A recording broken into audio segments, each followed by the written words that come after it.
یہ سعودی عرب میں نے دیکھا ہے بڑا اچھا انتظام ہے. میں چاہتا ہوں کہ اگر میری بات مانو، یہ یہاں اگر شادی کرنی ہو نا، مثلا میں نے نکاح کرنا ہے تو میرا بھی اور جو جس سے میں نکاح کر دونوں کو پہلے اس کے باقاعدہ ٹیسٹ لیں گے، بلڈ کے پیشاب کے ہر چیز کے، کہ بھی کیا اس کے اندر کوئی ایسی بیماری تو نہیں ہے جو دوسرے کو بھی لگ جائے، یہ کینسر کے مریض تو نہیں ہیں، یہ ٹی بی کے مریض تو نہیں ہیں.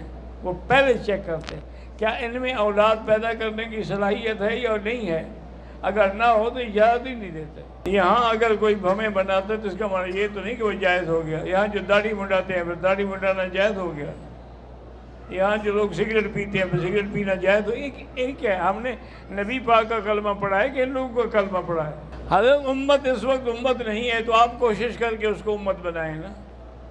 ہم تو سمجھتے ہیں کہ امت ہے کنتم خیر امت اخرجت للناس. اللہ نے سب کے لیے کہا ہے یا کسی ایک کے لیے کہا ہے؟